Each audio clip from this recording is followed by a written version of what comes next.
Os teoremas de singularidade. A teoria da relatividade geral, formulada por Albert Einstein em 1915, estabeleceu que a gravidade não é uma força tradicional, mas uma consequência direta da curvatura do espaço-tempo causada pela presença de massa e energia. Planetas, estrelas e galáxias deformam esse tecido cósmico, criando trajetórias curvas pelas quais tudo se move. No entanto, desde os primeiros anos da teoria, havia uma dúvida inquietante. O que acontece quando essa curvatura atinge níveis tão profundos que o próprio espaço-tempo parece entrar em colapso? Durante décadas, muitos cientistas acreditaram que singularidades, regiões em que densidade, energia e curvatura se tornavam infinitas, eram apenas soluções matematicamente estranhas, sinais de que a relatividade estava sendo utilizada em situações para as quais não foi projetada. Mas na década de 1960, dois nomes mudariam completamente essa visão: Roger Penrose e Stephen Hawking. Juntos, eles demonstraram algo radical. As singularidades não eram aberrações, eram inevitáveis. O que Hawking e Penrose fizeram foi estabelecer condições gerais que mostravam que sempre que uma quantidade suficientemente grande de matéria colapsasse em um volume pequeno, a curvatura do espaço-tempo aumentaria sem limites. Caminhos que deveriam continuar indefinidamente, as chamadas geodésicas, simplesmente terminariam. Em termos simples, o universo poderia ter bordas internas, pontos onde as leis físicas deixam de funcionar da forma como conhecemos. Esses teoremas tinham duas consequências enormes.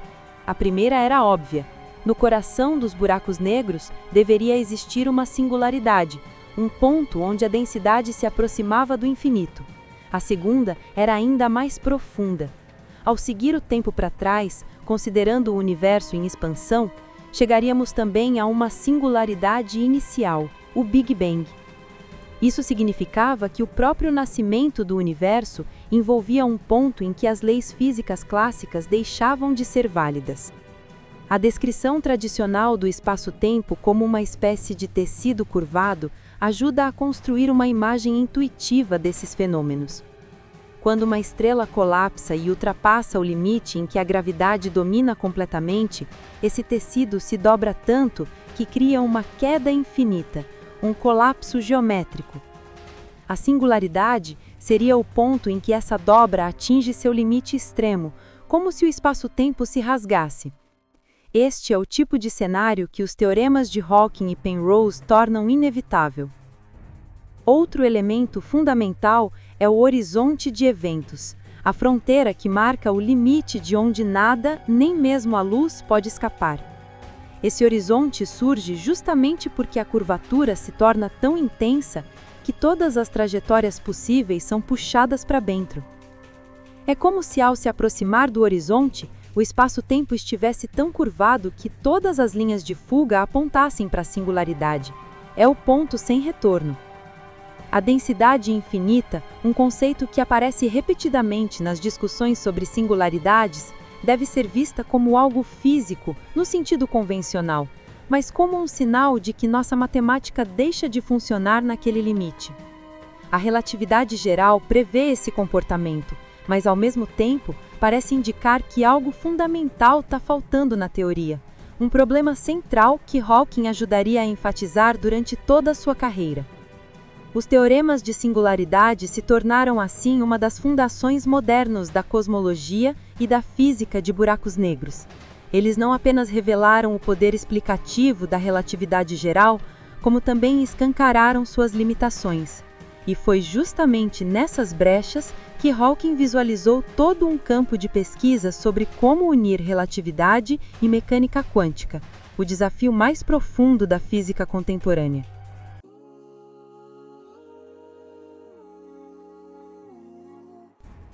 2. O Teorema da Área. Em 1971, Hawking apresentou outro resultado que se tornaria fundamental para a física dos buracos negros: o Teorema da Área. Ele afirmava que, em circunstâncias clássicas, a área total do horizonte de eventos de um buraco negro nunca diminui. Em outras palavras, buracos negros só podem crescer. Esse teorema parecia à primeira vista apenas uma curiosidade geométrica, mas logo ganhou uma interpretação muito mais profunda. A termodinâmica, ciência que descreve calor, energia e entropia, estabelece que a entropia de um sistema isolado nunca diminui. Hawking percebeu um paralelo impressionante. Se a área do horizonte também não pode diminuir, então talvez exista um elo entre a física dos buracos negros e a termodinâmica. Essa associação foi um dos primeiros passos rumo a um dos conceitos mais importantes do século XX, a entropia dos buracos negros. Jacob Bekenstein mostraria pouco depois que a área do horizonte poderia ser interpretada como uma medida da entropia do buraco negro, e o teorema de Hawking seria uma das bases matemáticas dessa ideia revolucionária. Décadas mais tarde, entre 2015 e 2021, com a detecção das ondas gravitacionais pelo Observatório LIGO, finalmente foi possível verificar experimentalmente o teorema de Hawking.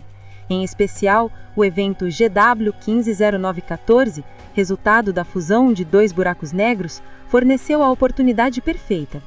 A área combinada dos dois buracos negros iniciais era de aproximadamente 235 mil km², enquanto o buraco negro resultante possuía uma área de cerca de 367 mil km².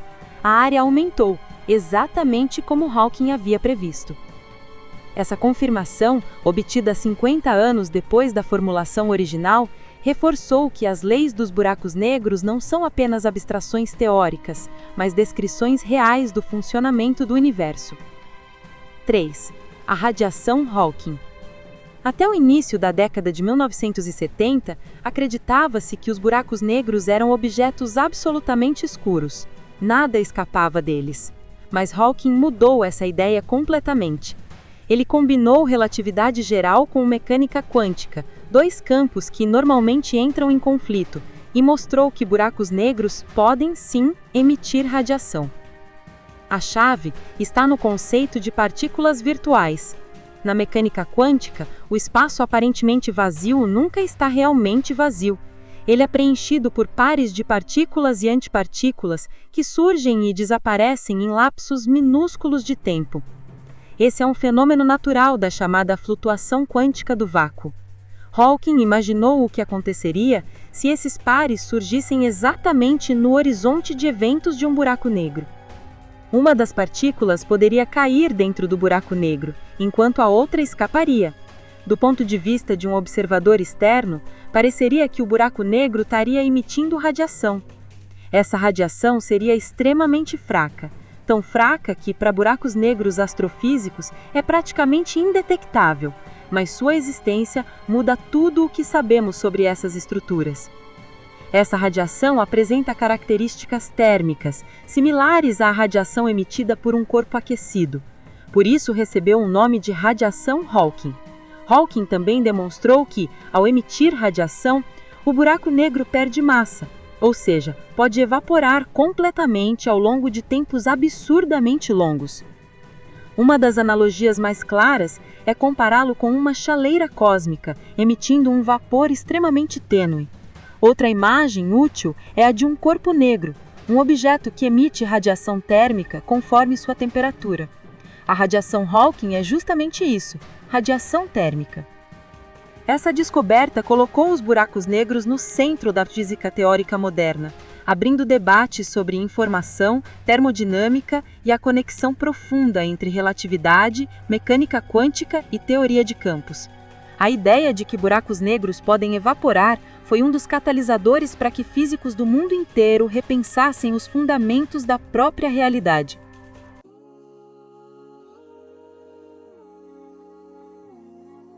(4) O paradoxo da informação. A partir da radiação Hawking, surgiu uma das questões mais perturbadoras da física moderna. O que acontece com a informação que cai num buraco negro? Se o buraco negro evapora emitindo apenas radiação térmica, sem qualquer padrão que revele sua origem, onde foi parar a informação sobre a matéria que o formou? Esse dilema ficou conhecido como o paradoxo da informação. Ele desafia diretamente alguns dos princípios mais fundamentais da física quântica, que afirma que a informação não pode ser destruída. Se um buraco negro realmente apaga essa informação, então algo muito profundo na física precisa ser revisado. Além da física, o paradoxo tem impacto filosófico. Singularidades já colocam em xeque conceitos de determinismo e previsibilidade, mas o paradoxo vai ainda além, pois sugere que até mesmo a estrutura da realidade pode perder informações irreversivelmente. Desde 1974, o paradoxo tem gerado debates, propostas de solução, hipóteses alternativas e discussões que permanecem abertas até hoje. Ele é um dos grandes enigmas contemporâneos. 5. A proposta No Boundary. Em 1983, Hawking e James Hartle apresentaram a proposta do universo sem fronteiras, o famoso No Boundary Proposal. A ideia é que o universo, em seus instantes iniciais, não tenha bordas ou limites temporais. Segundo essa teoria, ao retrocedermos no tempo, chegamos a um ponto em que efeitos quânticos dominam completamente o comportamento do espaço-tempo. Nesse regime extremo, o tempo deixa de ser percebido como o entendemos hoje e passa a se comportar como uma quarta dimensão espacial.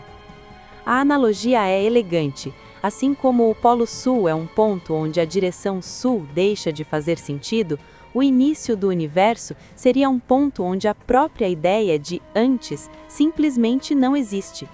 Essa proposta se baseia na equação de Wheeler-DeWitt, que descreve o universo como uma função de onda, uma espécie de versão quântica do próprio espaço-tempo. A geometria sugerida pela teoria lembra um shuttlecock, como um volante de badminton, ilustrando a transição entre o regime quântico e o universo clássico em expansão. 6. Outros temas explorados. Além de buracos negros e cosmologia quântica, Hawking estudou fenômenos como viagens no tempo. De forma bem-humorada, ele chegou a organizar uma festa para visitantes do futuro, enviando os convites somente depois da festa. Como ninguém apareceu, concluiu que as viagens temporais não eram possíveis. Hawking também explorou temas relacionados à formação de estruturas cósmicas e ao comportamento do universo em escalas vastíssimas, sempre conectando física teórica e especulação fundamentada. Impacto cultural e divulgação científica. O sucesso do livro Breve História do Tempo, lançado em 1988, consolidou Hawking como um fenômeno de divulgação científica. Sua capacidade de explicar conceitos complexos em narrativas acessíveis era incomparável. Essa popularidade inspiraria adaptações, entrevistas e até o filme A Teoria de Tudo, que retrata sua vida pessoal e científica. Hawking havia se tornado mais do que um físico, era uma figura cultural global. Se você chegou até aqui, é porque curte explorar os mistérios do universo tanto quanto a gente. Então não esquece, deixa seu like, se inscreve no canal e ativa o sininho para não perder os próximos vídeos. Aqui no Estúdio Quântico, ciência e música se encontram em conteúdos que despertam a mente e inspiram a alma. Confira os vídeos que estão nos cards finais, tem muita coisa boa te esperando.